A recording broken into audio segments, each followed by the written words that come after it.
Thank you everyone for being back promptly. We will reopen this meeting to the public and we are on 4.1. This is the delegation from the Policy Council. Squamish Food Policy Council, Crystal Tenbrink. Hello. And we have others with you. I'd like each of you to introduce yourselves if that's okay. Crystal, start and then we'll move on to Gabby.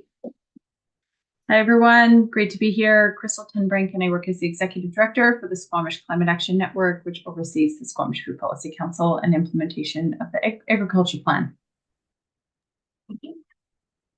Hi, everyone. My name's Gabby Barnes. I'm an Economic Development Specialist with the District of Squamish, and I support Crystal on a number of these projects with implementing the Squamish Valley Agriculture Plan. Excellent. Erin?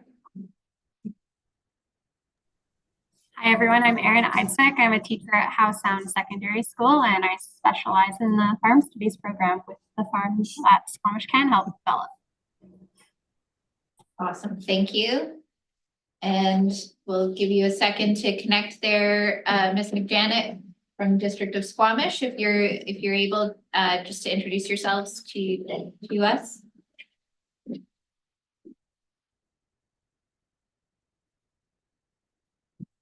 Hi, everyone. Sarah McJanet here, District of Squamish. Thank you so much. Welcome. Thanks. Thanks, everyone. And I'll turn the floor over to you. You do have 30 minutes. This is a longer than usual presentation time, but we have a lot to cover. And please allow at least 5 minutes for questions at the end. The floor is yours. Thanks so much. And for changing the PowerPoint, do you want me to just let you know? Yep, you can just say next slide. Great, will do. Thanks so much. One moment here.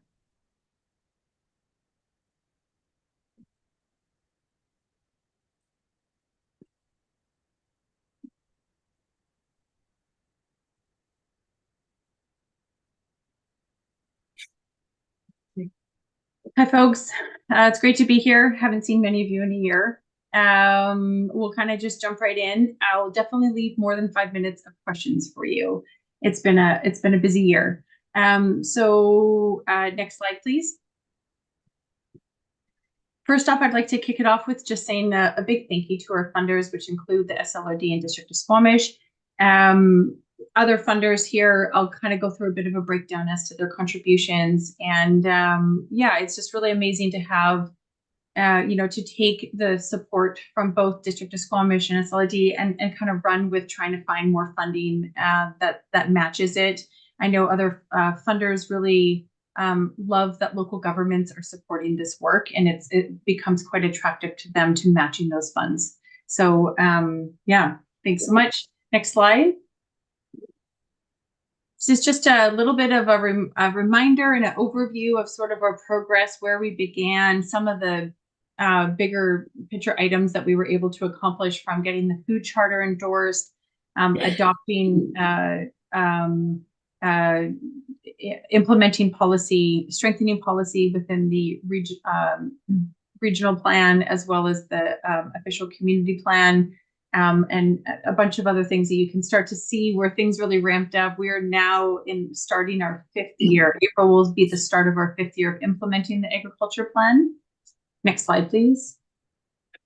And here's a little recap from 2022. Next slide, please. And I'll get started a little bit just to share about, so action item 2.4 was to support local procurement initiatives. And as part of the Good Food program, we were able to offer a really great farm tour in Pemberton. We had 17 individuals and 10 different organizations or businesses come out from Squamish-Lillooet that had joined us in a farm tour. We visited Root Down Farms and Pemberton Valley Farms. We were able to listen and learn from the farmers' perspectives of when they may be, what's in season, how they might work best with those particular farms.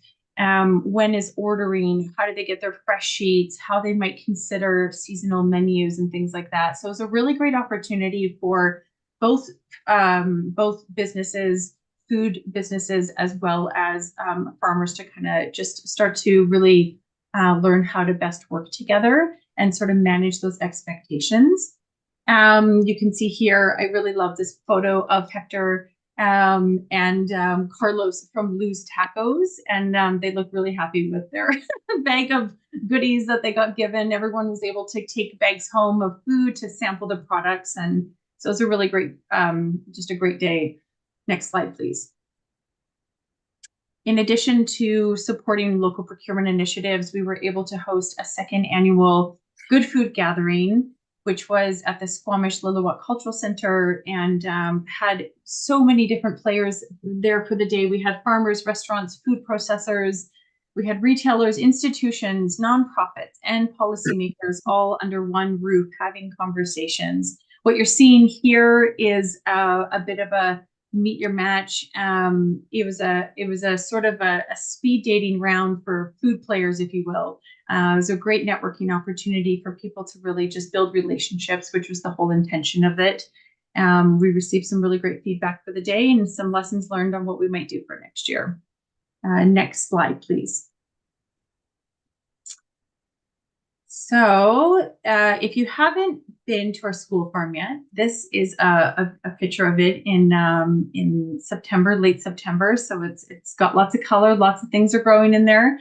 And as part of our work with this is the Squamish, the downtown school farm, as well as the community farming, is all part of action item 1.2 in identifying opportunities and locations for enhancing land and really getting land into production. And so there's a few different ways in which we've been able to support that work.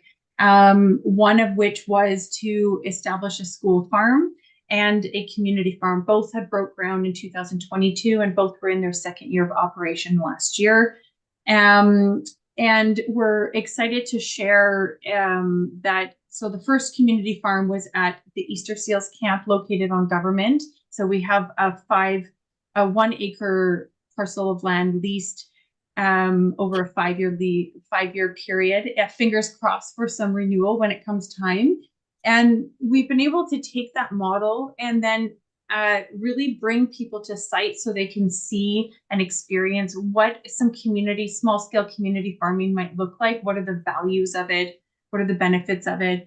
And I'm excited to be able to share that we've been working with the District of Squamish on some neighborhood planning in their Loggers Lane, Loggers East plan, and able to secure a minimum of about a half an acre as part of a new development on Raven Drive off of Loggers Lane. And that will be a second community farm. And so we're working with them on sort of the details of that. And we're excited to share that some significant funding had come with it from the developers. And that will help set up and remove so many of the barriers that new farmers experience around the cost for infrastructure, prepping the land, having a storage space. So we're excited to share that funding will completely set everything up so it's turnkey. So it's ready to go with a farmer starting to perhaps amend the soil and start to sow seeds. So we're super excited about that and have not broken ground yet. So still in early stages. As part of the downtown school farm, this is a really great connection where it is part of action item 1.2, but it is also part of 2.4 because some of the food that is grown on site is sold back to the school, to their cafeteria program. And that cafeteria, the lunch program at Howe Sound Secondary, has the infrastructure to be able to provide meals for about 40 to 70 students a day. And so it's kind of cool that it has the students grow it, they harvest it, they walk it over to the cafeteria each week, and it can be used and processed in different ways. And we're looking at just growing that program as much as we can and working with the chefs as part of that program. So it's a 0 mile. And I thought I would just mention that as if some of you may have already heard that the school district 48 received funding, well, all school districts across the province have received funding from the Feeding Futures grant from the province of BC, and that is to feed students like school meal programs. And we were able to help advocate for encouraging the school district 48 to hire a school meal coordinator, in which they did in November. And that is a person who will plan out school meal programs across the whole school district 48.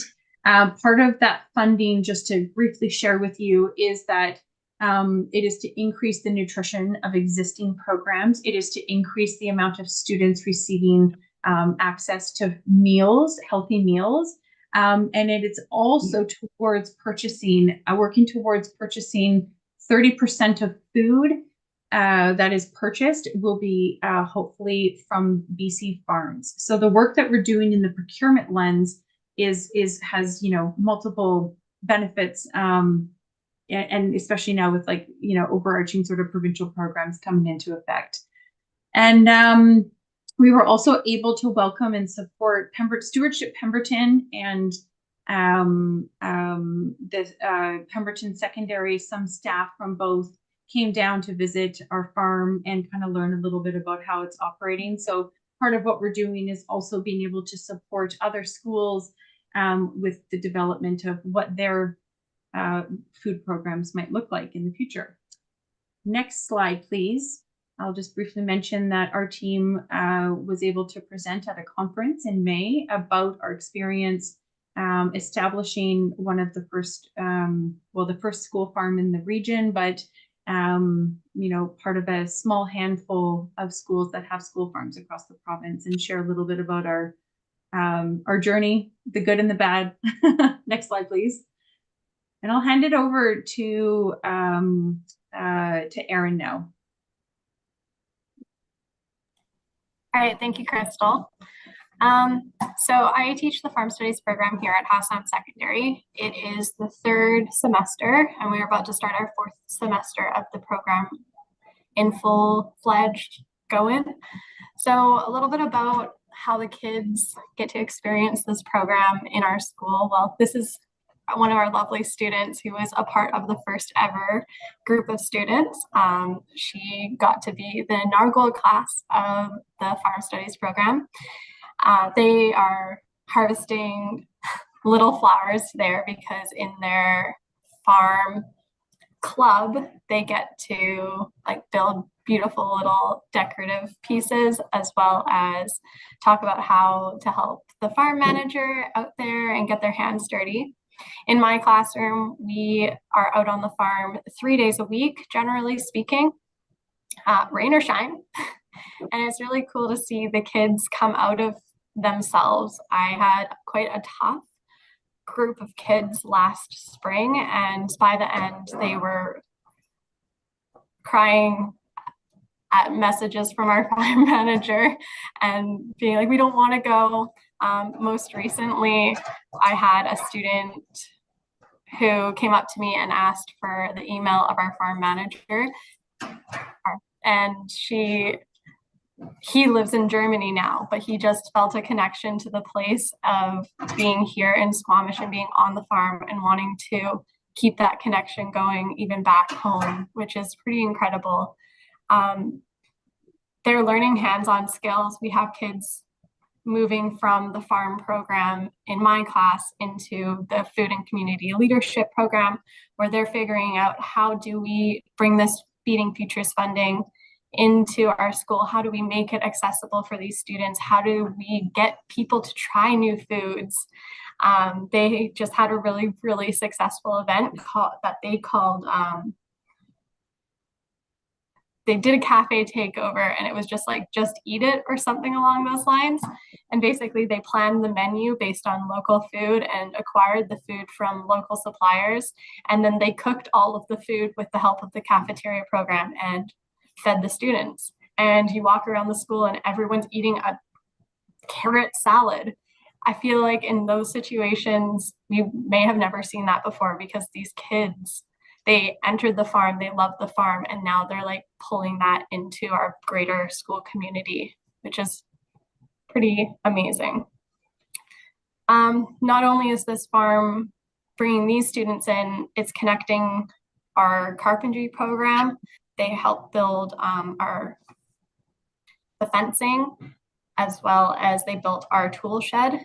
So just more connections of kids getting access to the farm as well. I mean, that smile really says it all. Most kids are just happy to be out there.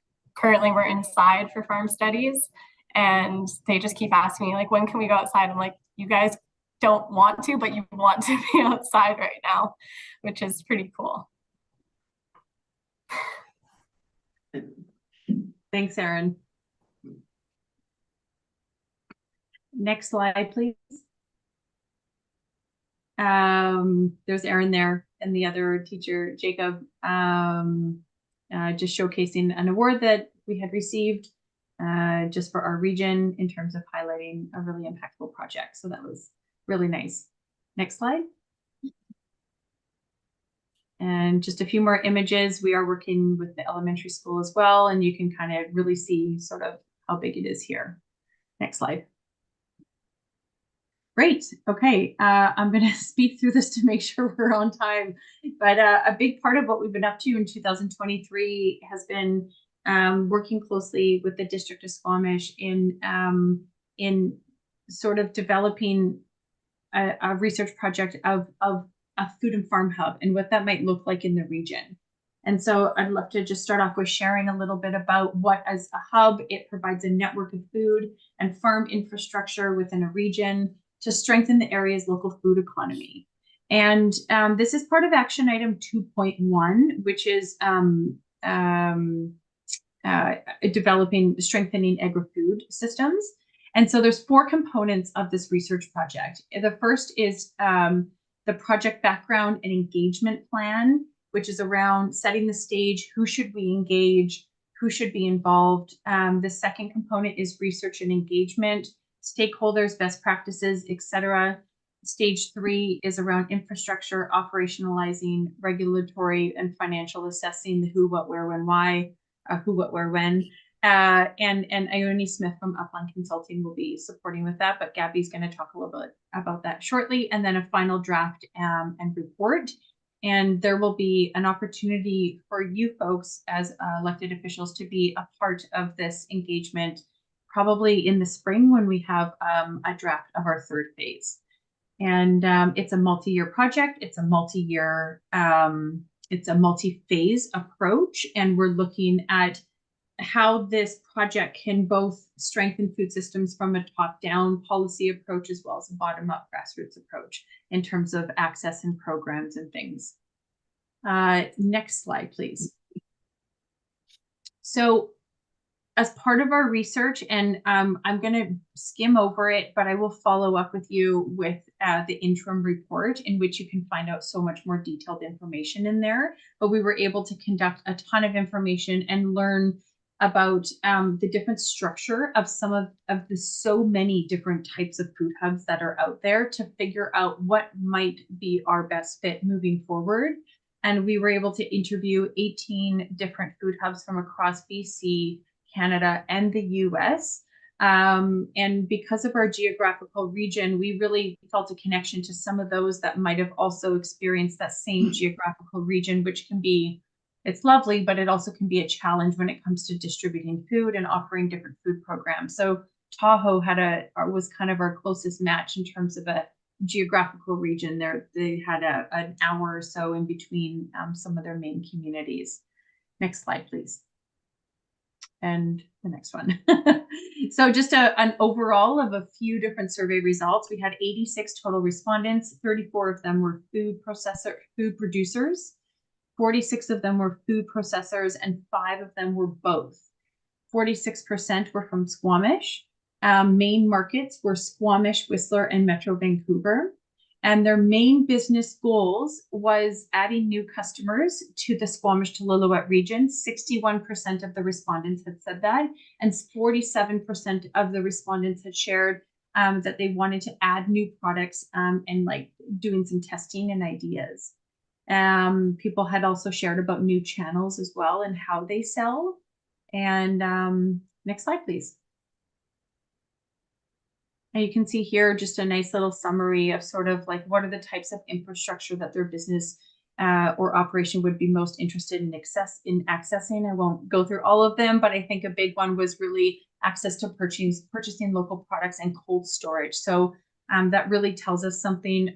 Distribution services was a close third. And we keep hearing about the need for distribution services. So as we move forward, we're really thinking about those top priorities. I'm going to hand it over now to Gabby Barnes just to share. Oh, sorry, I'm going to get you to, next slide. And I'm going to skip over that one. Next slide. I'm going to hand it over to Gabby Barnes just to share a little bit about what's next. Sure. Thank you, Crystal. So just building off of what Crystal presented on in regards to our interim report, we've been working with Ione Smith from Upland Consulting to complete part 2. And this is really building off of the work that happened in part 1 and all the engagement and findings to then move it into understanding how can we make this feasible across our region, looking at it in scenarios and a phased approach. And so, you know, we face different challenges in our region to make this feasible. And we've been spending a lot of time thinking about what does feasibility look like here and how do we make it work.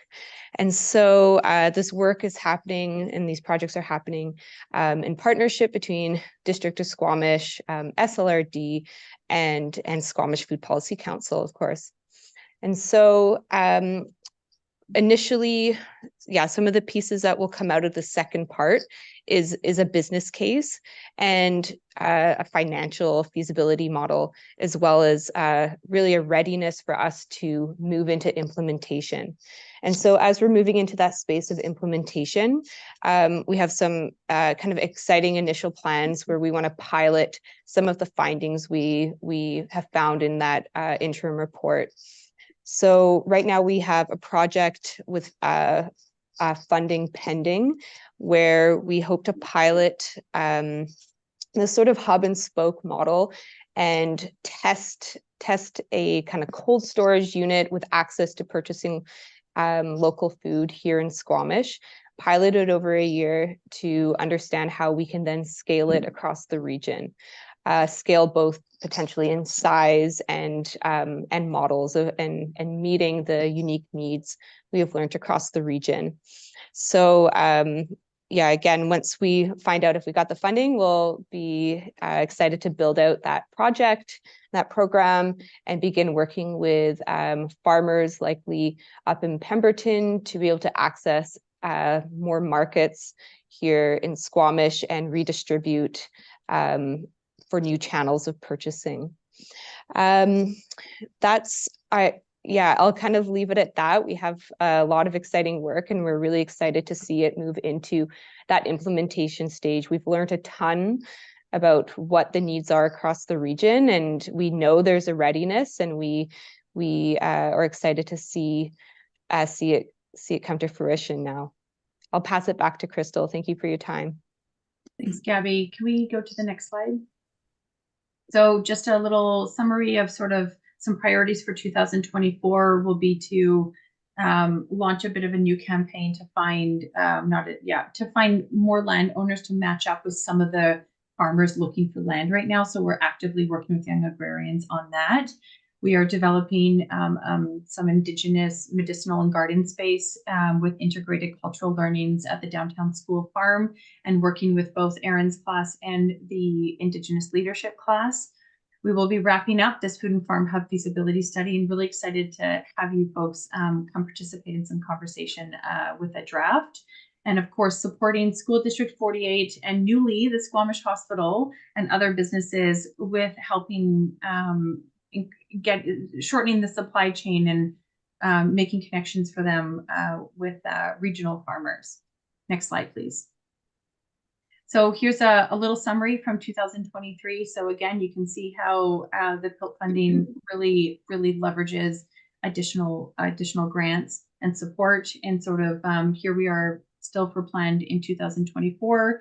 There's lots of grants open right now, and with the ongoing support of the implementation of the agriculture plan, we're confident that we'll have another successful year ahead of us, with some making a big dent in some of the big system change with the food and farm hub. So thanks. Sorry, I know I pushed it 6 minutes for questions. Thank you very much. Director Rainbow, go ahead. I just wanted to welcome Claire who's Claire is part of this whole planning group. She's just not on screen. And to say to Crystal, I recall meeting you about 8 years ago when this was all sort of a dream, and it's amazing how much you've accomplished over those years and the direction it's going in. I just have one specific comment about the school program. You know, I can see how the benefit for individual students, and I'm sure that there are some kids that get engaged in this program that otherwise perhaps were not engaged in school. I'm just wondering, is there any path forward for them? You know, if they get all they can in terms of courses in school, could it lead to anything beyond school, in college or with a career? What do you think? I can speak on that one for you if you'd like. So House Sound has a close connection with some universities or postgraduate programs in the trades. So we have a program here for electrical, for carpentry, and for chef's training. So those second semester of the school year, grade 11 and or 12s, have the opportunity to take part in first year university training within a high school setting, and they get their first year level in their trades. Currently, what we're looking at right now is moving forward with our program in the farm studies area to have a post-secondary credit program as well. So that's once we feel established and that farm studies is going very strongly and we're pulling those kids in and it's going well, we're hoping to expand that into a post-secondary credit within high school. That's great. Thank you very much. You're welcome. Go ahead, Director Birch-Jones. Thank you. Thanks for your presentation. This is fantastic work. I support Lillooet agriculture and food in the area B. Payment in lieu of taxes money supports Lillooet agriculture and food. It's great, and we have the hub happening in town, and we're working more on having that as a place where we can have some cold storage and food, and we've got some real beginners, very good things happening. And I mentioned to the Sarah Petznick to watch this presentation today, and she was excited. She's probably listening from Mexico, and really, and also the manager of the hub, because just keep communicating with your cousins up there, please, because the more collaboration, and this is just such good stuff. Thank you. Yeah, thanks so much. And Sarah and the other woman, sorry, I forgot her name. Sarah. But we are in touch, and she was able to make it to both of our events recently as well. So it was great to have Lillooet representing at the farm tour and the gathering. Director Stoner and then Director DeMere. Thank you through the chair. Thanks for the presentation, for being here today, and for all of the work. I haven't had a chance to read through the draft food farm and hub feasibility, but I have had it open on my desk for a while. But my question comes from the suggestion of first piloting in Squamish, and the question being, we know that the cost of land and commercial space is exceptionally high, like new commercial space is selling at $1,000 a square foot. And so I'm curious about just digging into that a little bit from a feasibility perspective, and appreciate we're only partway through. But given what you've seen in the survey results and the feasibility there, is that kind of landed on, or are there still discussions to be had? I think this might be perhaps a little bit me and a little bit Gabby answering. Yeah, I think you bring up a great point. The financial capital, like the financial costs, is always the biggest contributing factor to these projects. And that's what we heard when we did primary research as well. And I think because of our close working relationship with both local governments, that gives us an opportunity to get quite creative, and maybe perhaps use some of those relationships as it is a priority of both like the strategic planning, but also the agriculture planning. And there's just kind of a win-win. There's economic development. So yes, I think we're not, it depends on what some of the funding looks like. I think what I don't know if Ione Smith will be the one to really flush out some of those details, but perhaps I'll just let Gabby speak a bit about some opportunities. Yeah, so that is definitely one of the biggest challenges, and probably why we see a lack of that infrastructure across the region is associated with cost to commercial land and access. And so I think some of the solutions are being creative, and at least to pilot and understand how it can be scaled up. And just building off of what Crystal said, we hope to learn in this business case and second piece what a financially feasible model could look like. And some of the models that we've learned from other regions are looking at how, maybe components of like social enterprise, et cetera, for Squamish can to be able to, have an element of financial security attached to it. But just speaking to the initial project we've proposed to pilot, technically has brick and mortar, but it's actually looking at a retrofitted CCAN, which Squamish Can is quite familiar in operating and building out in other projects. And to have a retrofitted CCAN that is able to offer cold storage. We have discussions with our real estate team at the district to where possible sites we might be able to pilot this. And I think, that might be that hub and spoke model we explore, where we can kind of work with what we have and try to get creative and have some different solutions in different areas. So yeah, I hope that answers the question. I hope to give an update on that project soon. Thanks. Great. Thanks, Director Mayor. Thank you for the presentation. You guys are doing amazing work. I just got a couple of questions regarding in the summer, without the students there, how do you run that school program? And also in the winter, it looks like you have a big greenhouse. Is that utilized? Yeah, great question. So during the summer, the benefit of having, no offense, Erin, but having not the school run the farm, and having a third party like our nonprofit, is that we can make sure that there's continuous efforts for management. And the summer is so essential because that's when we have our influx in staffing and volunteering. That's when we're growing and harvesting the most amount of produce throughout the year. And so because we're a third group, an external group, we're able to make sure that that farm continues to be productive and continues to serve the community in all ways that it can during the summer.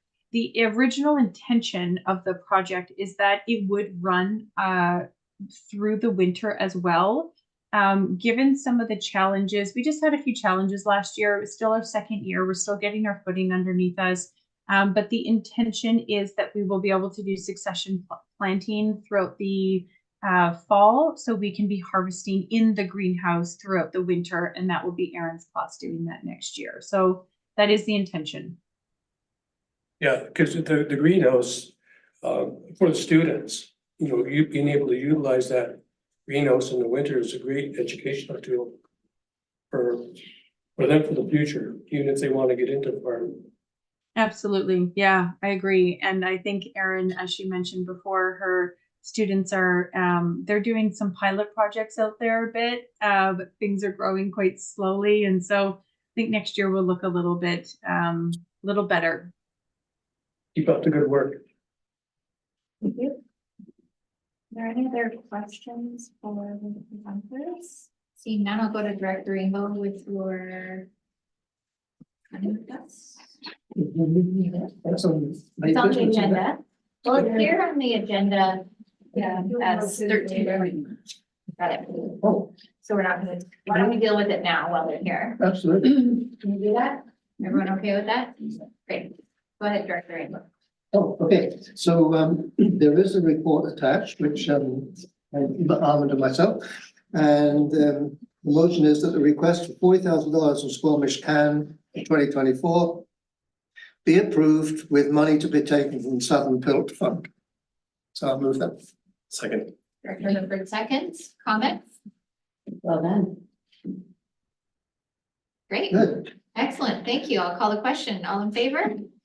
Are there any opposed? This motion carries. Great, thank you very Great. much.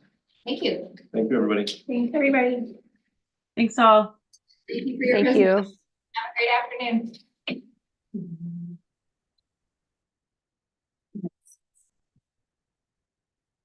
All right. Let's move along.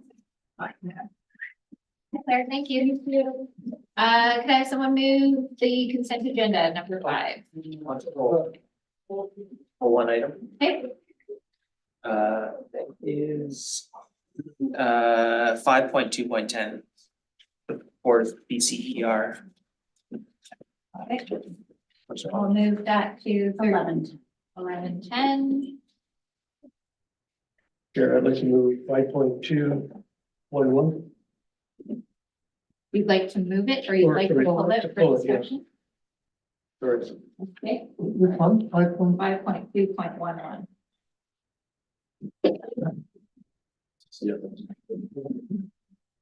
Okay, anyone else? Anything to pull today? Great. With those items pulled, could I have someone move the consent agenda? Moved by Director Rainbow, second by Director Herford. Comments? All in favor? Any opposed? Motion carries. All right. That's the whole thing. Yeah. Any business arising from the minutes? Did we invite the UC Conservation Officer to attend our meeting? Great question. Yes, we did. Did we get a response? She joined us. Today? No. Okay, perfect. Excellent. Thank you. Remember we asked that the CEO come to our next meeting. Really. You're gonna come in February. Perfect. Okay, moving along to the area directors committee recommendations of January 10th. 7.1.1.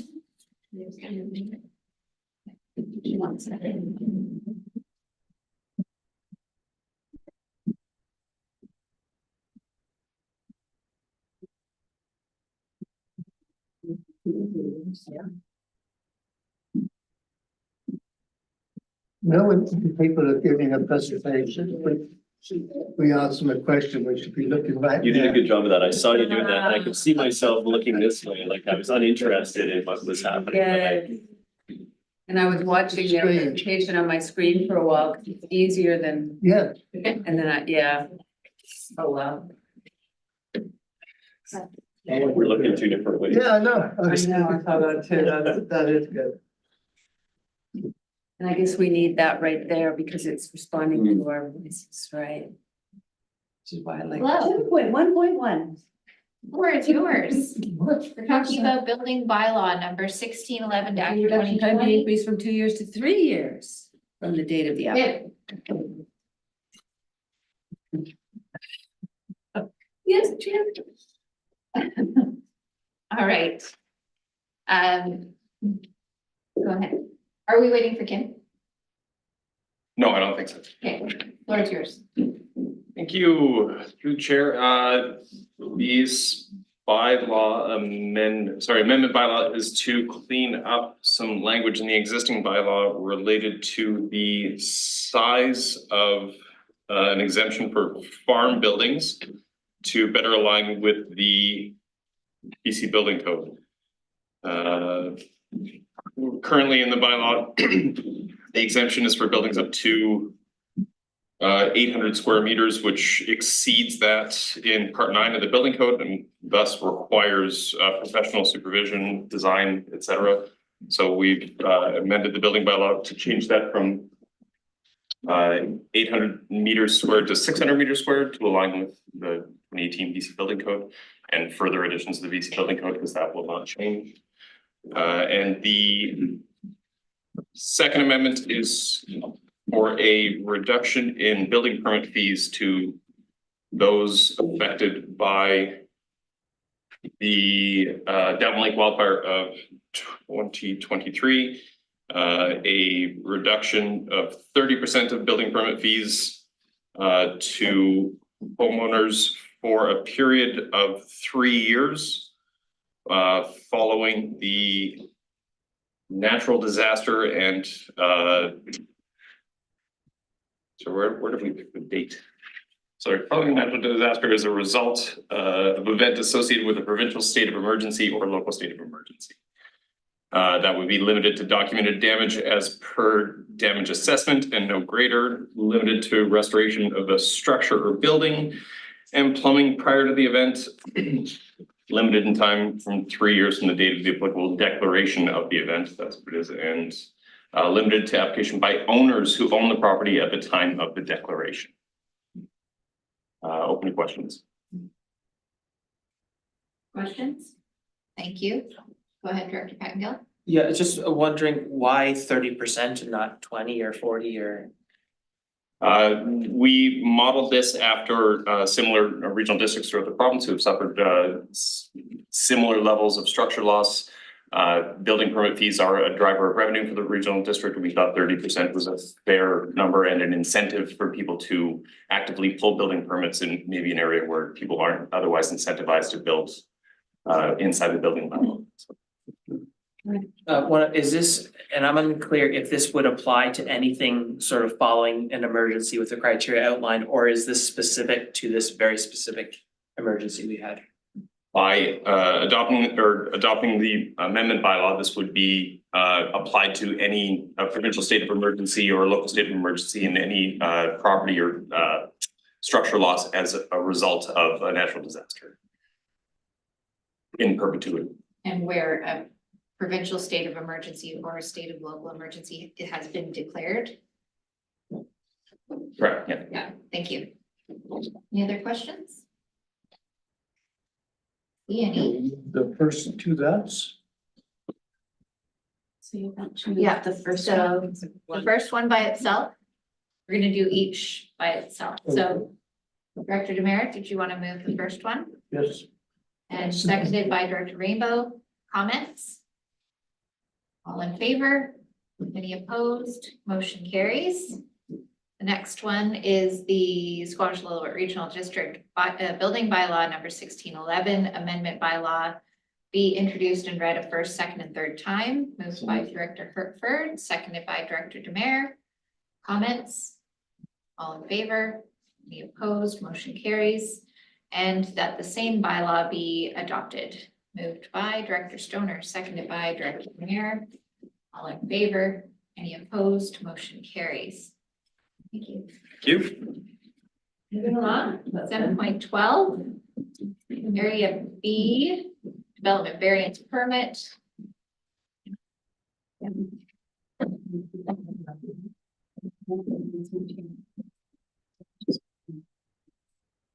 All right. Director Needham, I think you're on the stage. Okay. I didn't know that there was gonna be a presentation on this one. It doesn't have to be a presentation. You can just be here for questions. Okay, sure. If you feel comfortable. Yeah. We're good with that. We've all read the report. Thank you for that. Questions? Go ahead, Director Hertford. Thank you. So I'm just pulling the map up. The map provided didn't give any context outside of the property. And when I think about setbacks and varying setbacks, it sort of is about how it affects the adjacent property. Do you have any additional context for us around what's next door to this thing? Because it just, the mapping is provided just looks like it's in space, but I know that that's not what's happening. So I can tell you through the chair that the adjacent property owners were notified and did not make comment. But I don't know specifically with this one how close this is. The next door neighbors would have a 7.6 meter setback likely.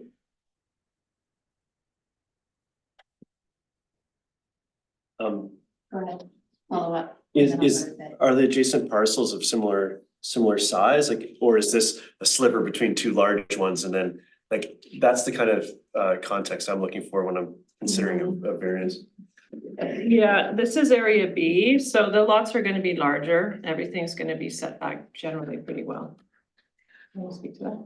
I was thinking if I may, I think this is one of the many strips there, you know, all of those skinny between the lines. highway and Pavilion Lake, so there's a number of properties kind of side by side that look the same. That's what I assumed when I looked at this.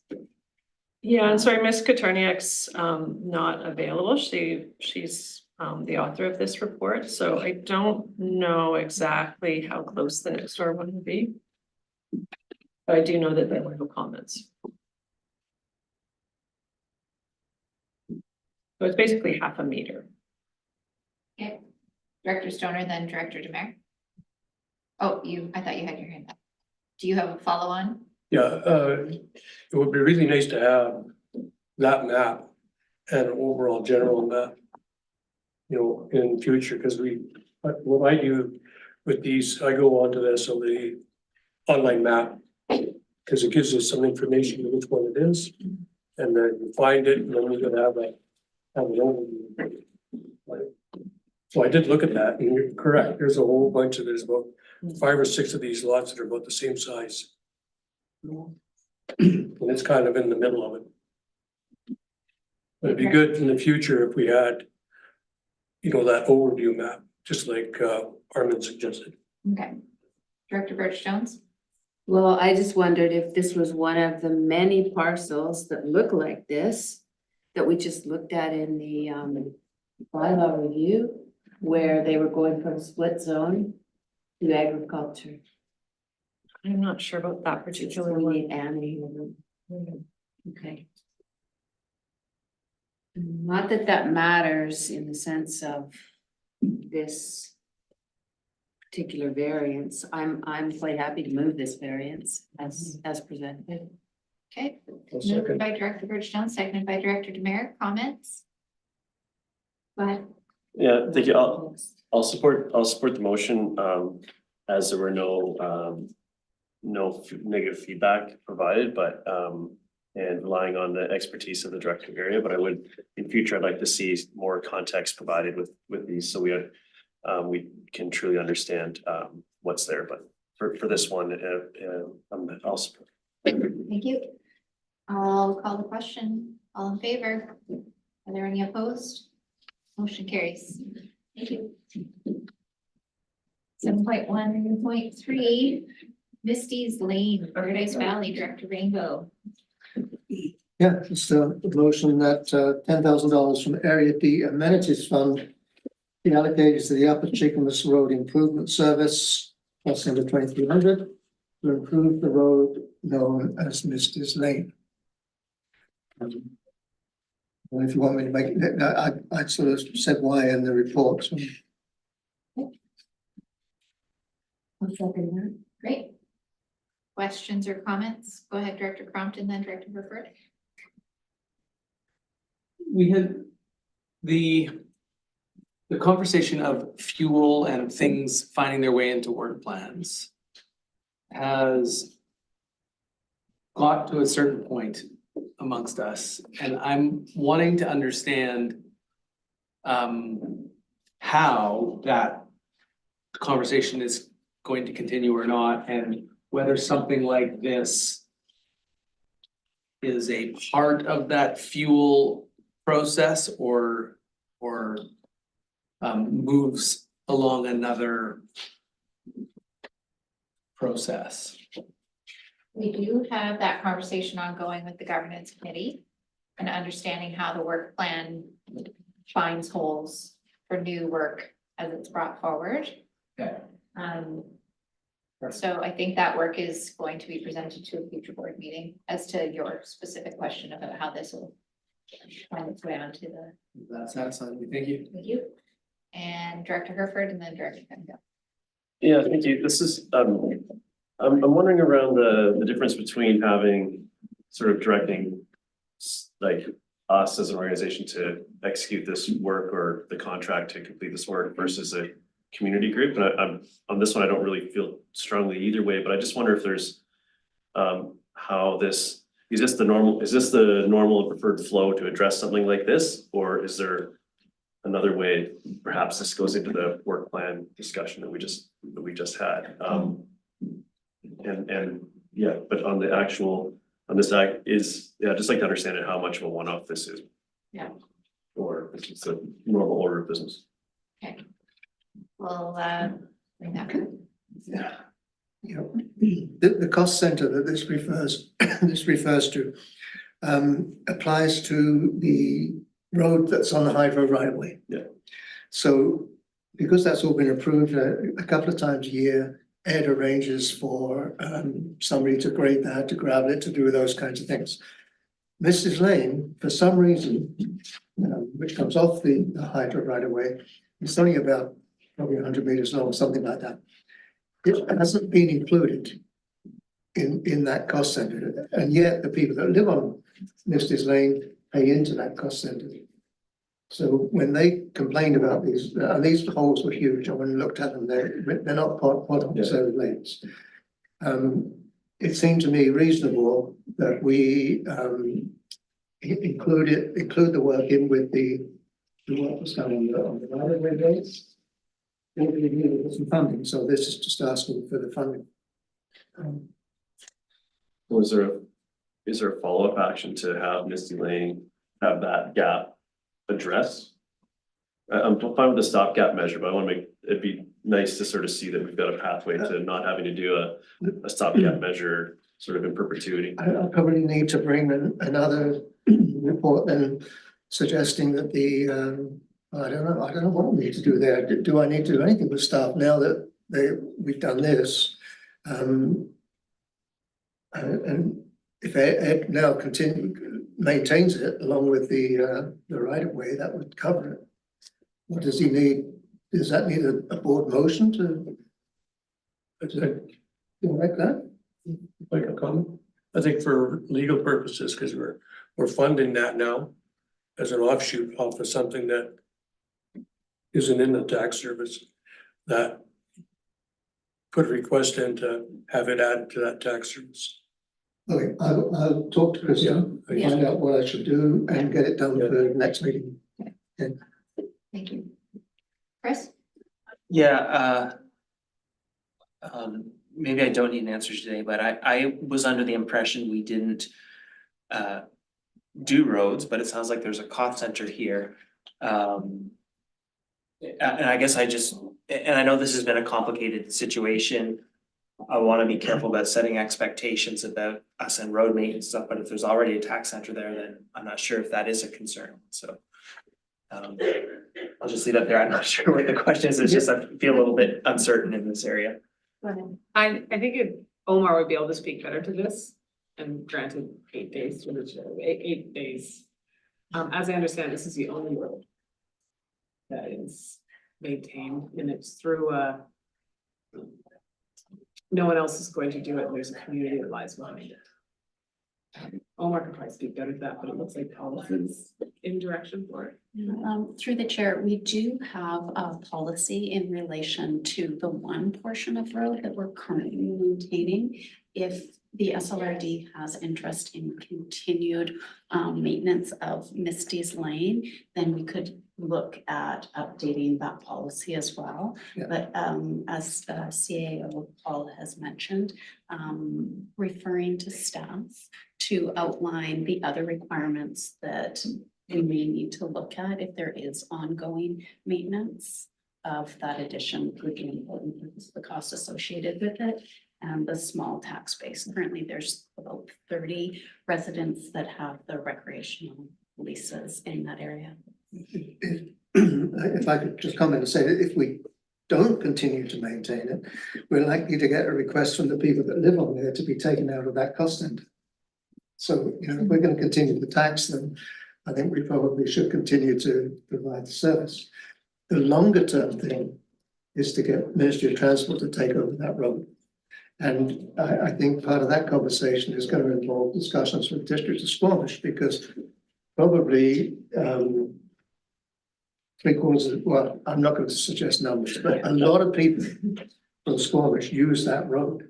And when that Jack Webster Bridge came out, if you look back at Squamish, that bridge was down the Paradise Valley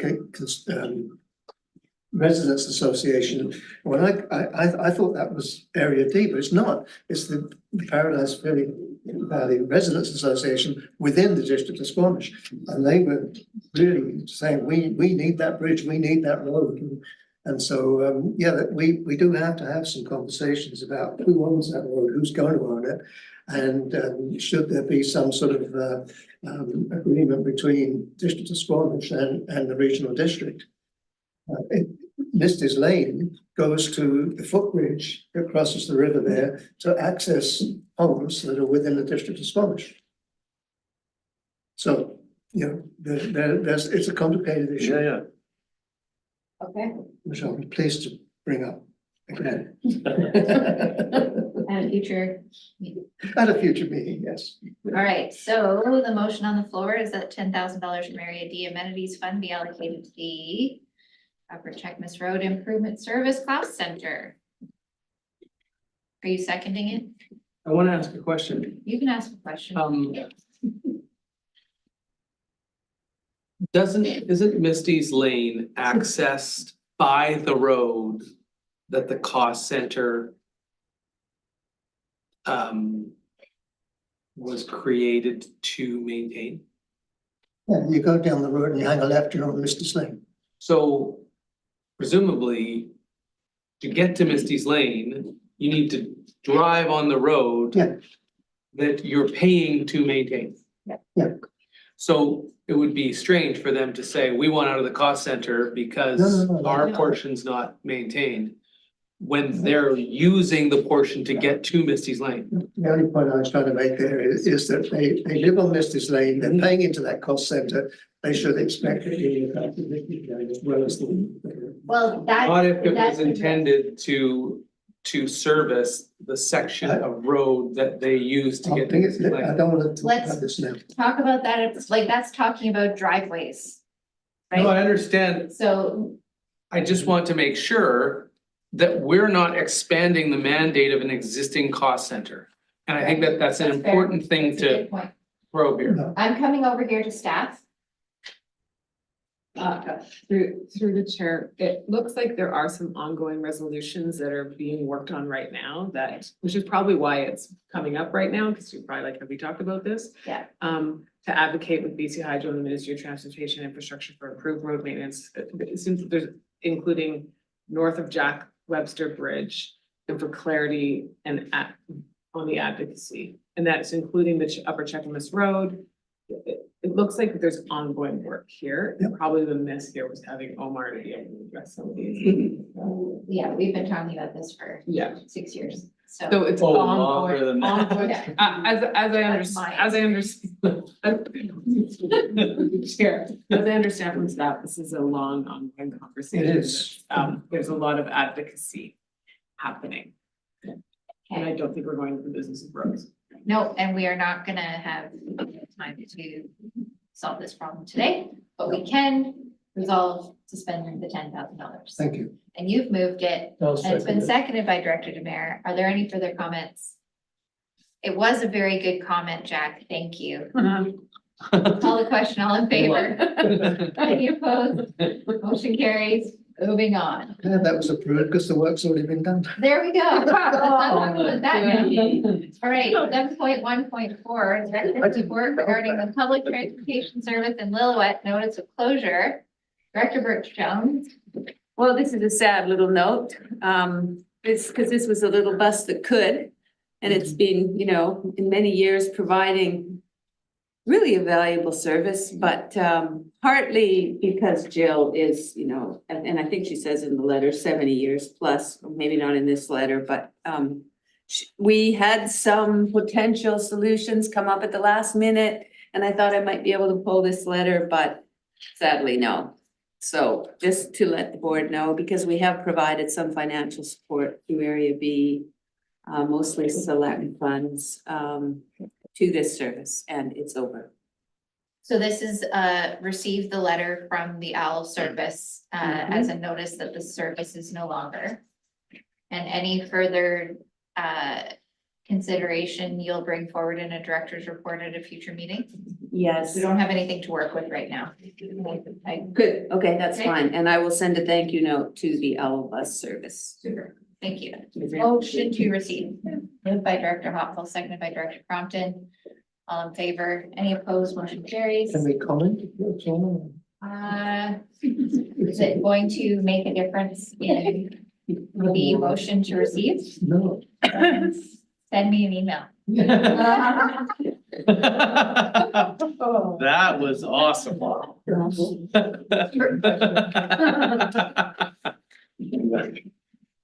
right.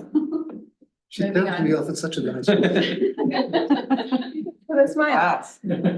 7.2 Pemberton Valley Utility Service Committee recommendations of January 11th. And this is 7.2.1. Go ahead.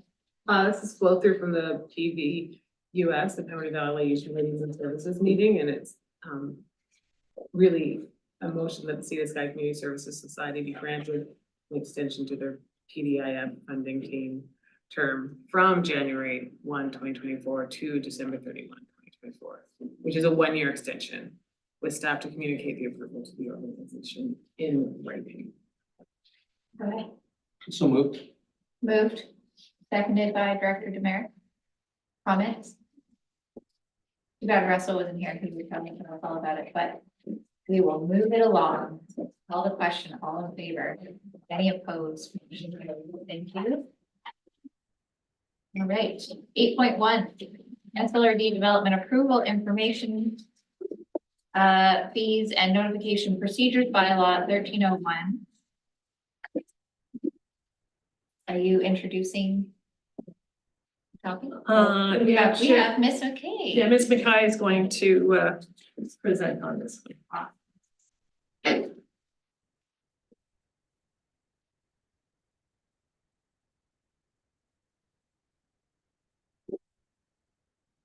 Please come.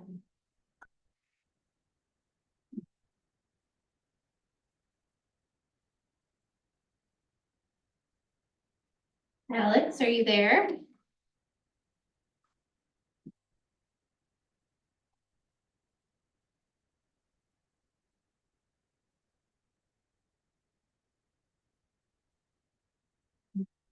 I can start if that's helpful. Yes, please. Sure. Yeah, so this report is to do with an increase to our fees bylaw. And essentially, we set the fees 10 years ago, and we have now looked to increase the fees with the rate of inflation. So you'll see it set out in the report. We looked at processing times, we looked at advertising costs, inflation. We did a comparison to other fees, and we came up with a 25% increase in fees to represent inflation for most fees. For other fees that have been set later, we did a 12.5% increase and then a 5% increase for campgrounds. And so we also increased our public hearing charge and our waivers in line with increased costs of advertising. We did a search of advertising and found that the average price of advertising was $620. So yeah, so it's a lengthy table that has been updated, and it's also proposed, you'll note that we want to increase it by 2.6% automatically on an annual basis so that we don't fall behind again. Great. We had this discussion last night at our council table about whether you can build in that sort of ongoing. And so I'm glad to see this. This is this keeps things open and transparent for the public to understand where the fees are. So that's helpful. Thank you. Question? I'm trying to find it, but I think you just mentioned 2.6%. Why would you not take the cost of living percentage each year? We based it on what the average of the past 10 years has been, so we're just projecting that forward. We can look at this again in 5 years to see if we're off, but we figured that that seems like a fair amount to increase it. Great, thank you. Any other questions? Go ahead, Director Birch-Jones. Just looking at this, I thought surely there would have been some savings through the process of going, I'm thinking the last 10 years, a lot more is being done remotely. And that would have incurred cost savings. And I did go, So we are estimating from $75 an hour up to 125 hours. That's quite a jump even for 10 years, but I won't argue with your request. I would probably suggest from the presentation we heard last night that the complexity of all of this work has increased significantly in the last 10 years. And just having been left behind in a lot of ways. Yeah, and also through the chair, we do incur savings with electronic meetings. Because we save on room rentals and we save on a lot of staff time and mileage and whatnot, but those are in-kind costs. So this is a bit of an averaging to try. It's hard to kind of set an exact number for each application, but we try to do our best to estimate what each application will cost. Thank you for that. Okay, would someone like to make the motion that we give this bylaw first, second, and third reading? Moved by Director Rainbow, seconded by Director Herford. Comments? All in favor? Any opposed? Motion carries, and that this bylaw be given adoption. Moved by Director Stoner, seconded by Director Hoppel. All in favor? Any opposed? Motion carries. All right. While they're still using the newspapers. Yes, okay. Necessary. Excellent. 8.2, North Arm Farm Brewery and the Lounge GFA expansion zoning amendment for adoption. Thank you. Hi. Good afternoon. My name is Claire Dewar. I'm a senior planner here at the SLRD. I don't have a specific presentation per se, but I'm happy to answer any questions.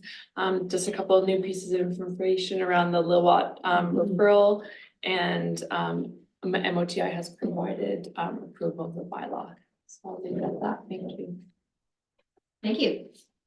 Questions? Move adoption. Move adoption by Director Stoner, second by Director Crompton. Comments? All in favor? Any opposed? Motion carries. We will have our staff already ready. Sounds super. I'm not drinking beer, but I will make an exception Thank you. for Joel, you know, from country. Right there, yeah. It'll be very hard. Take them.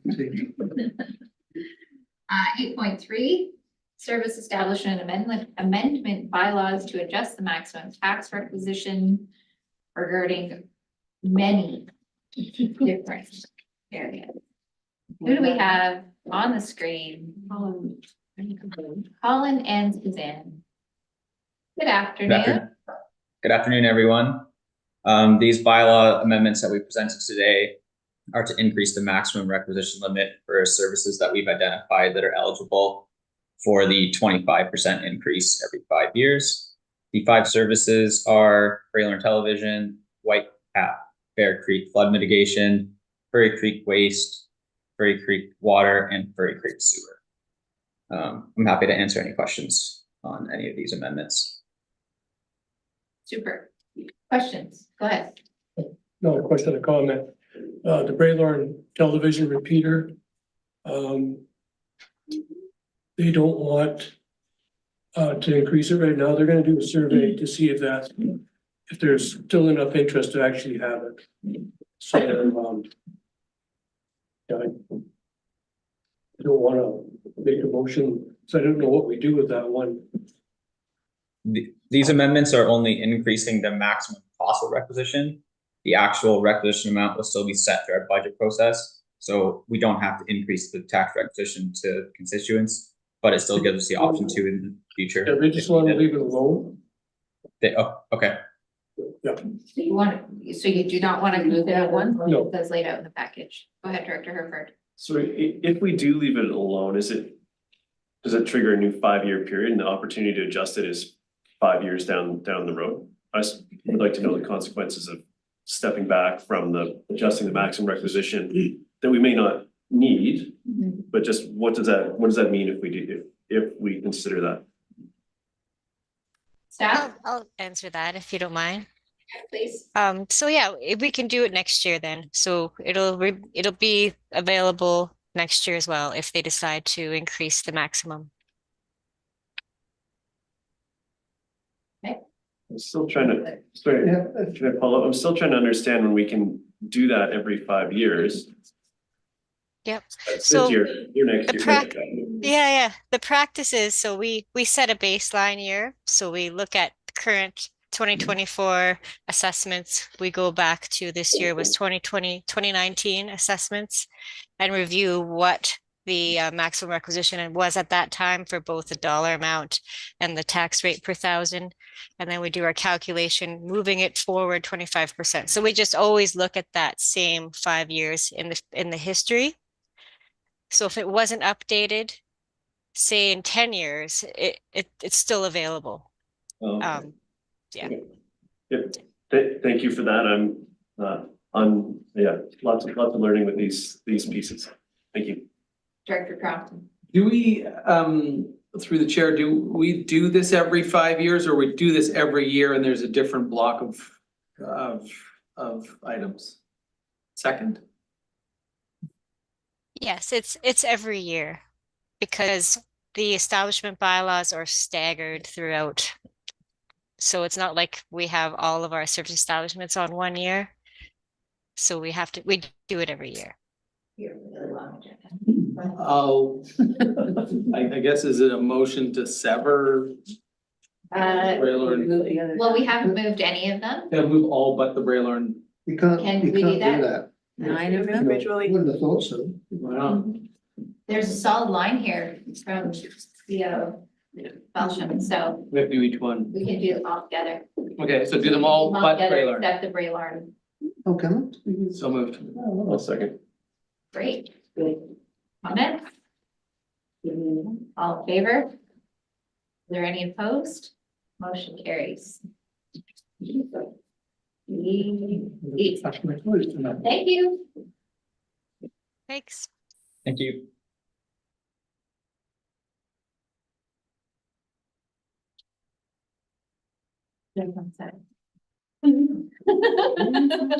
Okay. All right, we're now at 9.1 CAO verbal update. Over to you. Hi, everyone. Thank you, Sharon. Quick update. The Ministry of Housing Capacity Funding notification was received December 2023. Correspondence was received from the Ministry of Housing regarding the SLRD's funding allocation from the $51 million capacity funding for local government. For the implementation of legislative changes to support housing initiatives. So the SLRD will receive $121,296 by the end of January 2024. And this allocation is determined on a funding formula that includes the base amount and a per capita amount. Staff are currently determining how the funds will be used to support our housing initiative. A report will be brought forward at a future meeting. And then the next update is about and I'm gonna get this right, Nukwantwal, learning the number 7 being a guttural stop. Nukwantwal. And it's Jeanette, just to advise that Jeanette Nathan's position description has been finalized. Her new title is Indigenous Relations Advisor as opposed to Community and Indigenous Relations Advisor. She'll continue to oversee Area A, B, and C economic development files temporarily while we reassign this work to a new communications and grants coordinator position that is being discussed. Staff are working to design a process to move forward with the development of Indigenous Relations and Reconciliation Framework, and we intend to present that recommendation to the board next month. The 2024 Nukwantwal regional gathering has been scheduled for Friday, May 24th, 2024. Invitations were sent out January 12th. So asking the board and everyone, please RSVP to Jeanette before February 2nd, if you haven't done so already. So if you have received it. Appointed members. Yeah, so only The important. invitation was sent to everyone. Yes, it was. Okay, if you receive the invite, then you're invited. And It doesn't include alternates by right. Just for the note for those, it's not a huge gathering by design. So giving a chance. Chair, Oh, hey, Mike.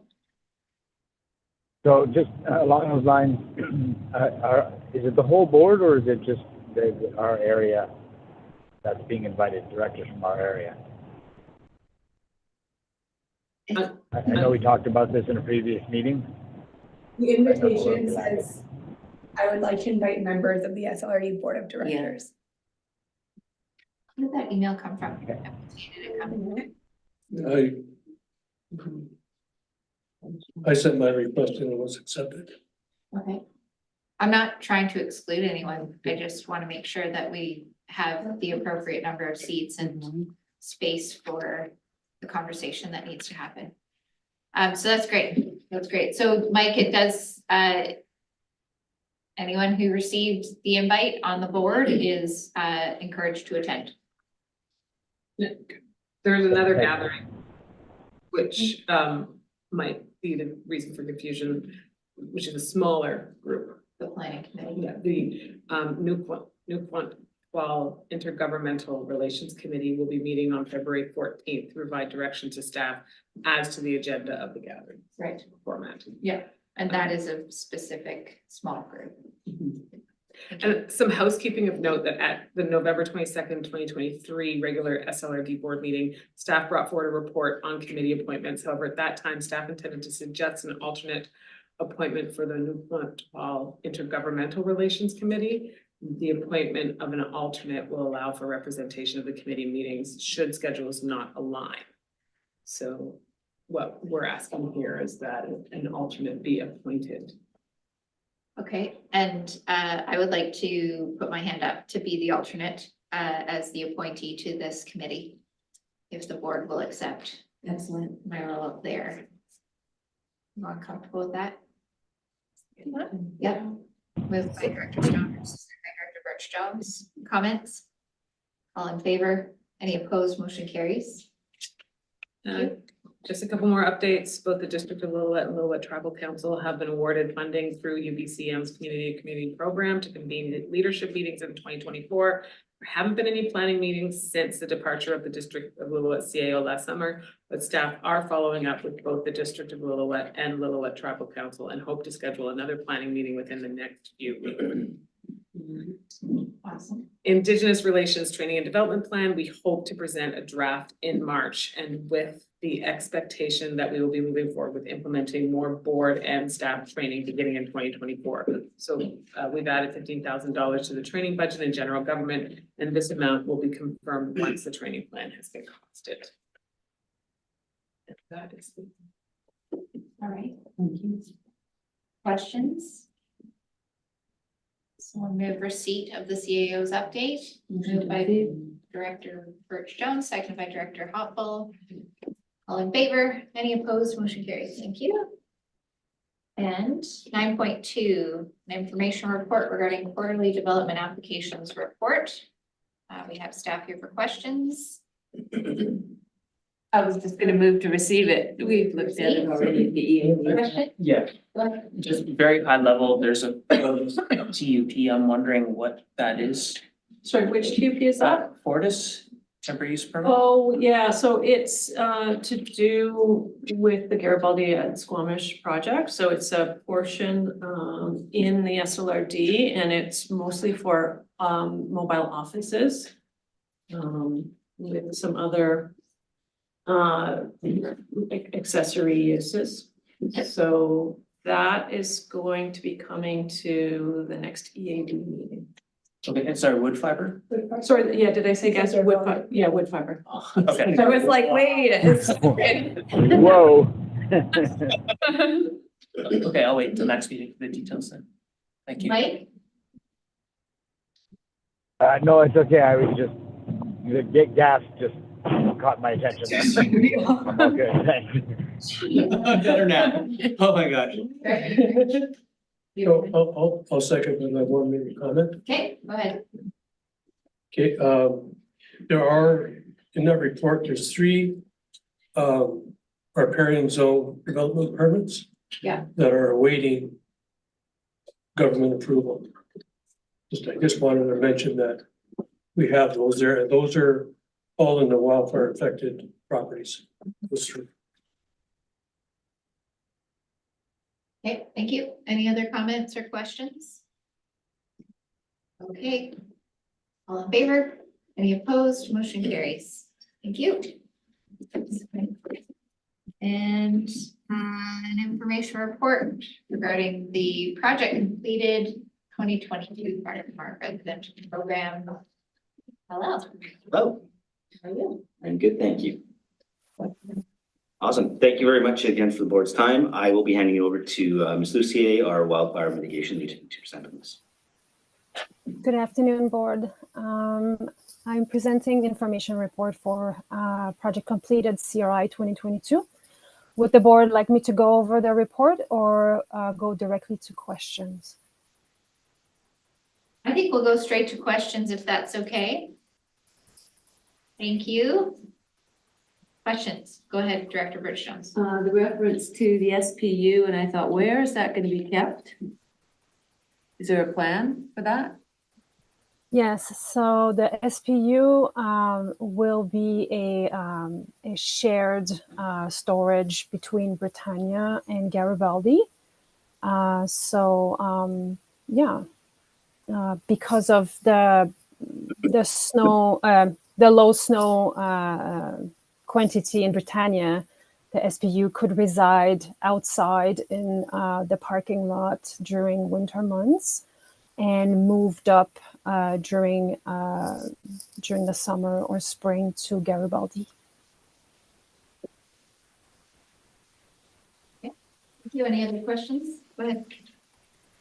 I was going to ask this of Mark independently, but I thought I'd ask it here so that, because it may concern other people.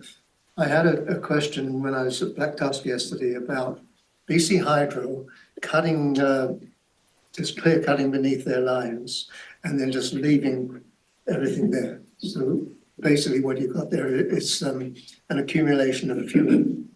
And the question I got was, what can we do about that other than go in there ourselves and sort of check it? So I don't know what your response is to that. What do you think of that? But, No, I'll defer to Maud first. I know she's quite connected in the community, and I'm happy to add to that. Maud, do you have any comments on that? Thank you, Director Rambo. I was not aware of that operation. I am although aware of other operation conducted by BC Hydro under power lines within the SLRD that has happened in the past, and this is something that I have noticed personally, but also that was reported to me by residents with the same concerns that you have. And so I don't know what the solution is, but maybe the first action item would be to notify our concern to BC Hydro and see if they can come up with a solution that would satisfy everybody, especially for the safety concerns going into maybe another challenging fire season. Yeah. Oh, go ahead, Director Richmond. I'll come back to you, John. Yeah, I've had similar concerns raised by residents with regards to some of the clearing work done by TELUS.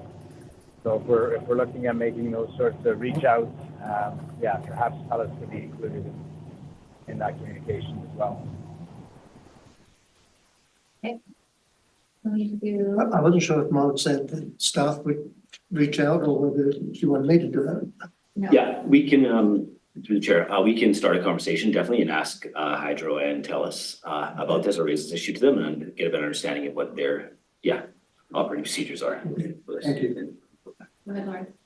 So I had heard that BC Hydro was when they were taking everything below the power lines, that they were actually had a plan to replant with non-invasive wildflowers and things that would grow like naturally in that area, whatever area it was in. It was a project that they were sponsoring or talking about. I just know that that had come up, so. This is completely worth raising again. It's been raised in the past.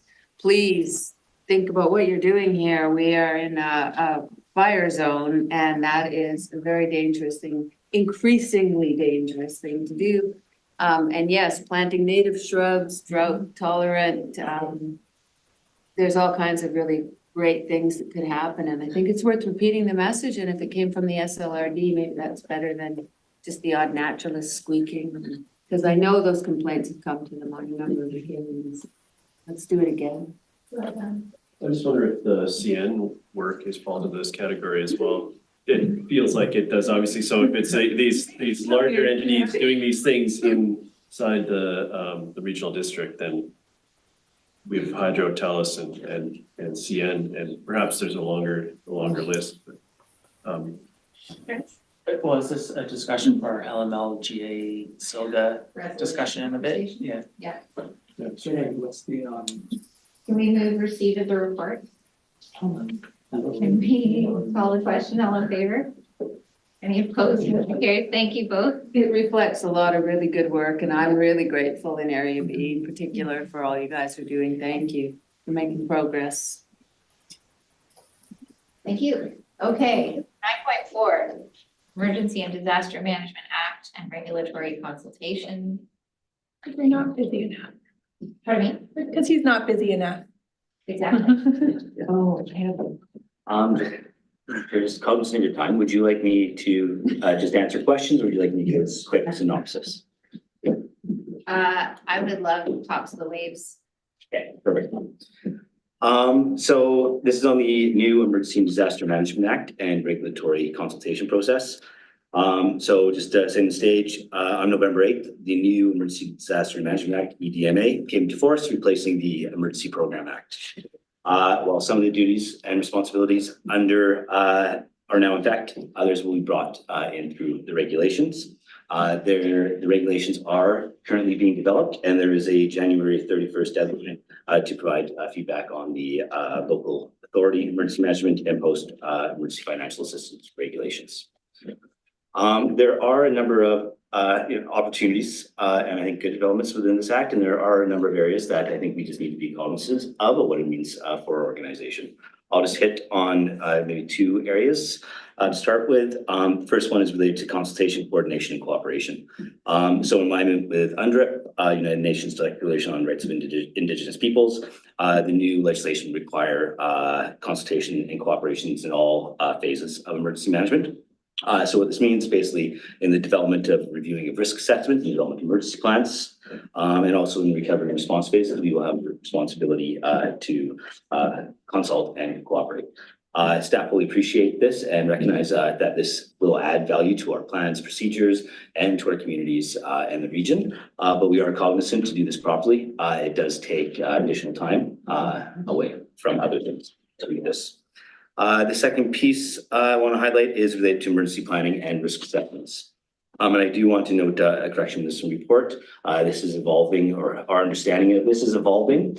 And I note in the first kind of the opening piece there that the Act puts new requirements on municipalities and regional districts to ensure that risk assessments are prepared for all reasonably foreseeable hazards within their jurisdiction. The question about addressing unmitigated hazards, we had a conversation with the EMCR yesterday about this, and they said that is not included in this act. So there is not a responsibility for regional districts to mitigate hazards on ground land. So my apologies for that. But this new, the new requirement to assess risks on Crown land, that is new. And I think this is important for regional districts as we do encompass huge swaths of Crown land, and all of our communities have that Crown community interface. Better understanding and the need for understanding of what that actually means for us. Where are we required to do hazard assessments on, and where are we required to prepare for? I think there's a lot of work potentially around this, and we do need to have further clarification from the province. Also, there is requirements around business continuity plans for all services and critical infrastructure that need to be developed, and a number of other areas that I won't go into. But there are opportunities also, and for future consideration by the board, is related to the multi-jurisdictional emergency management organizations. And there may be opportunities to find efficiencies, and I think there are similar challenges that we're all facing across the region, and by working closer together through this type of structure would be beneficial. So in summary, I would say that we appreciate the intent of the new act. And I think with climate change and what we saw last summer, I think this is very much welcome, and moving forwards on those commitments made under it are welcome. And I think when you look at this act, previous act, Emergency Program Act, was 12 pages focused on response. We're now, it's a 124-page piece of legislation now, but it does provide a much broader stage in that it's more of a holistic approach to emergency management, and it's actually kind of more of a disaster risk reduction framework. Also, staff don't object to the intent in terms of the public safety kind of requirements that it's putting on us, as we do think it is important. Of central concern is that there's a significant increase in responsibilities for regional districts outlined in the new act, but there is no mechanism or discussion or framework by which we can actually increase our capacity to actually deliver on these new requirements. And I think there is some funding that's provided ad hoc, but it's more, and when you think about consultation and building of the relationships that we need to do, and just the understanding of the region that a kind of more sustainable mechanism for building our capacity, I think is something that is needed. And also to note just that the regional districts are unique, the scale of our areas, the Crown community interface, the duration of our response periods are extremely long, as well as the smaller tax base and a number of other challenges. So it's for that reason that we are making the recommendation that we send a letter to the MCR to establish a regional district specific working group to co-develop the regulations under this act. Yes. Open up to all. That was super great. Thank you very much. Go ahead. Question. It's clarification on that last point, Mark. Is it just for our regional district, or is this? No, I think it is, sorry, through the chair. I think it is through the, it's joining with the, asking for the 26 regional districts to come together for one discussion with the province. Great. Thank you. I will say through the development of the legislation, there was a working group that was convened by the UBCM that did have significant representation from regional districts, specifically as it pertained to the legislation. So this is a very easy to follow support network for the next stage to go through the regulations. So I think this will be well received, and I'm super supportive. Thanks. And just to be clear, we are asking them to create a working group to be populated by regional districts staff. Whereas the original working group was staff and elected officials. I think that there's, we'll give them the ask, and they'll populate it how they see fit. Question, go ahead. Yeah, just clarity, is our ask only this request, or, because I'm reading a lot of good feedback, which I see as justification for the ask, and I'm sort of would like the province to have that feedback in case they decide, we don't want to bother with the working group. So is the assumption that we'll provide the feedback as the justification for this ask? Or through the chair, yeah, our intent was to draft a letter for Chair Ford to review, but it would be outlining these major points that are outlined in this. Yeah. Great. And Director Stoner, go ahead. That covers my concern. Thank you. Thank you. Good. I got two. I got two things for you. And the first one would be the risk management, assessment. You've been to the valley now, and just really curious where they're gonna go with it, whether it's so far around a community or if they're gonna take on all the rest of the valley that we have FSR roads and the list goes on and on. And, which is a risk to all the public. Where, you know, that should be all in the ministry side, like the Hurley and so on and so forth. So it'll be interesting to see where that goes, just like you mentioned. Could you just talk a little bit about that volunteer fire department issue with the BC wildfire that you commented on there? Yeah, so this is an area that we are quite interested in, and we're still trying to get a better my understanding of this is still quite in its infancy. And it sounds like the province, from the discussion that we had with the EMC yesterday, that they're still really framing this out. But I think basically, I mean, the challenges that we're interested in looking at this addressing is related to if there are groups that are not that are supporting within an evacuation area, and they do have valuable services to provide, but they are not being contracted by BC Wildfire Service and they're not falling under our authority. How are these people supported, and what type of oversight are these people being provided with? So we're hoping that through this convergent volunteer section of the Act, that actually provides a framework by which we can safely ensure that these people are supported when they do have a valuable skill sets that they are providing to response. So it's still very much in its infancy, and I wish I could provide a better answer. I have one other detailed question. Your report speaks a little bit to the multi-jurisdictional emergency management organizations, and appreciate that will maybe come with time. I am curious though, if there's ever been an example or conversation about creating something like that specifically around recovery, as we kind of learned from our experience from this past summer and the amount of resources that are going in at a local level in order to support recovery.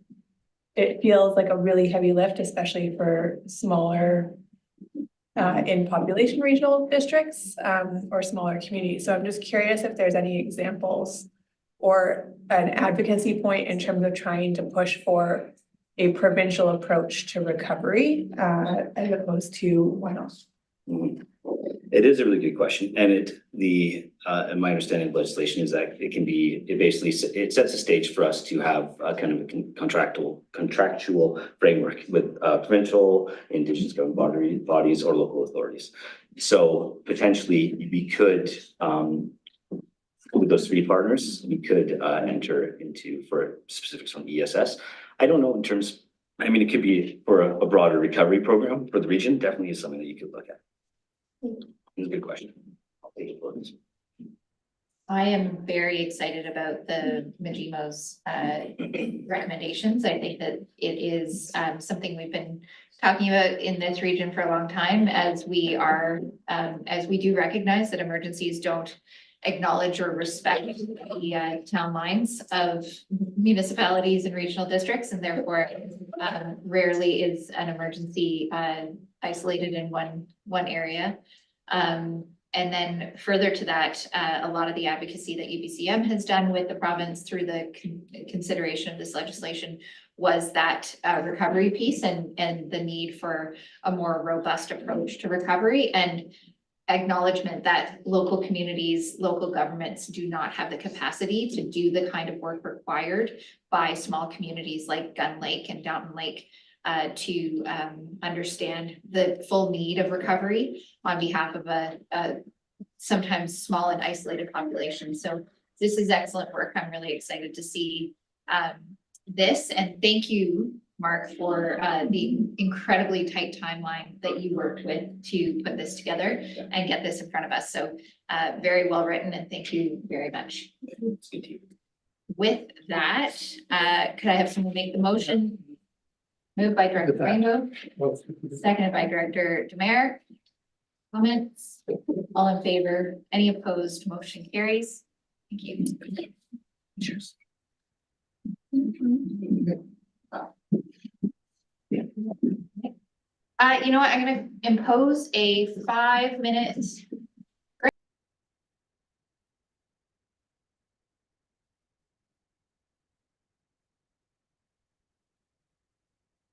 and Can I move 9.6, please? I will You have to second be seated to move something. that. Yes, you may move it. Yes, you I'll may second it from a second seated position. From a seated position. Thank you very much. Are there any questions or comments about the report? Seeing none, I'll call the question. All in favor? Any opposed? Motion carries. We are going to skip 10 until tomorrow. That's good. We are going to skip 11.1 and 11.2. And 11.3 and 11.4. Second there. So here we are. Bridget Valley Community Association grant writer. You want to do that? Conflict of interest and if possible for 11.6, 11.8. Okay.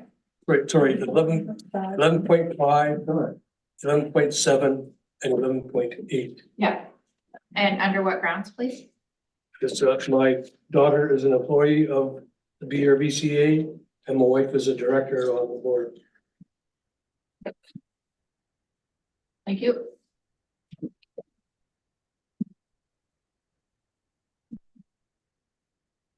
Do we have to move those separately? Yes. I move the first one, let it get at 5. Thank you. Seconder, Director Birch Jones, comments?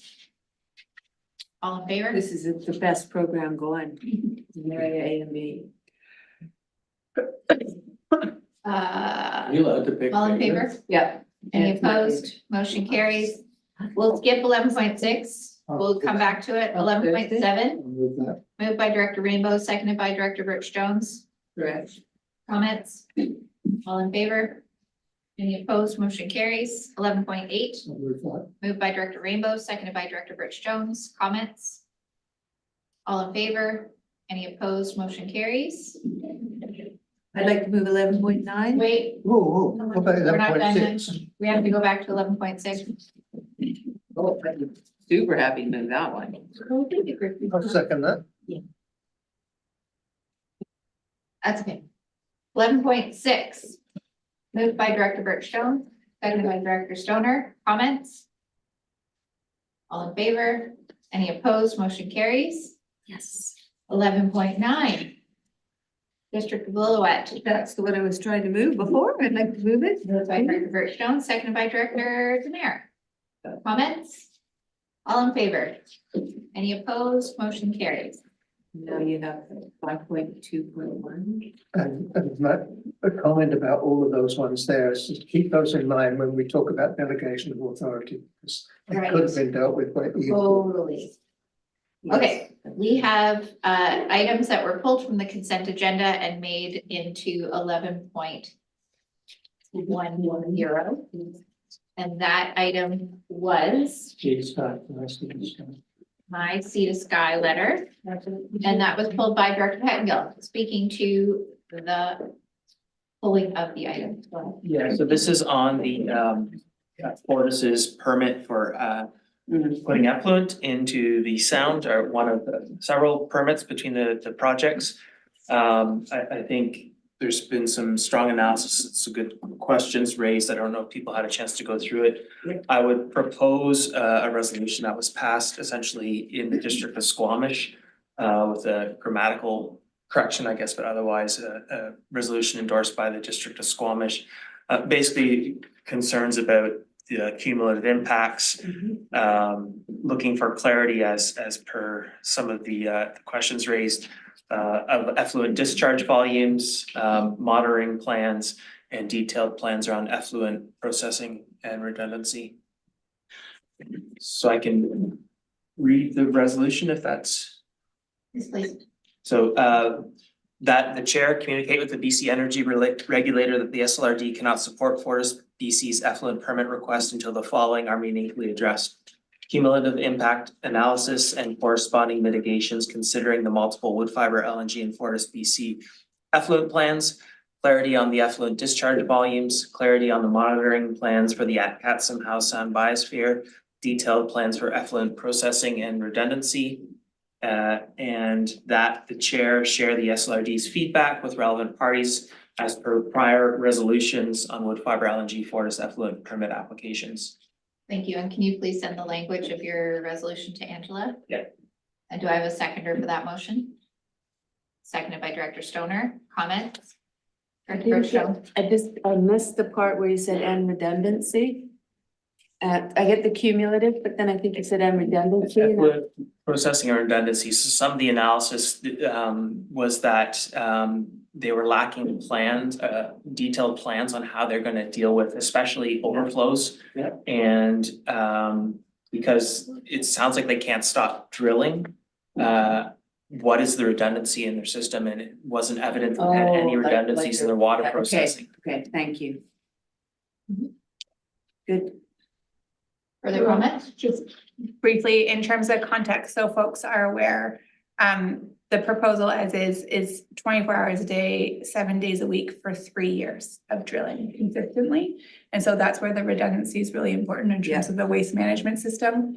If they aren't able to stop drilling, what happens if their waste management system goes down? Go ahead. Just one other comment, I didn't want to put it in the resolution, but the deadline for feedback was, I think, the 19th. But they are accepting feedback until they make a decision, which may be any time. Maybe we can mention that we've made a resolution to them when they're here tomorrow, or expedite feedback to them, but there is a bit of a time sensitivity to this. Okay, thank you. Further comments? Go ahead. I'm just, you know, I'm really, it's not quite clear what the solution is. I mean, if they, how do they treat this stuff? Is it just settlement bonds? Is that what it? Well, I guess part of the feedback was they haven't given great detail on that. Oh, so it's not me just not understanding it, then. It's just not, it isn't there. Okay, okay. So, yeah. Thank you. All in favor? Any opposed? Motion carries. Thank you. And the item that was. We don't see anything. 5.2.11, Director Demary, you requested that be pulled. Yes, I'm just wondering, through the process with the NCR and the one person that has been, you know, scheduled for the SLRD to help with the recovery. If somehow we can get a report on what's actually taken place. So what's actually been done by this, with the help that we're getting. Because I have no clue. Okay. Can we request the staff bring back a report? Would you like to move the? Yeah, staff I'll bring move back that. report? Sorry, I'm unclear. Our staff to bring back a report on what the provincial appointee is doing? No, on what our recovery manager is doing? Yeah. We have an internal recovery manager. And that staff person works with them. Yeah. With them, yeah. Comfortable with that? Yep. Seconder? Comments? All in favor? Any opposed? Motion carries. And that deals with the consent agenda items, and I am going to call a recess on this public meeting.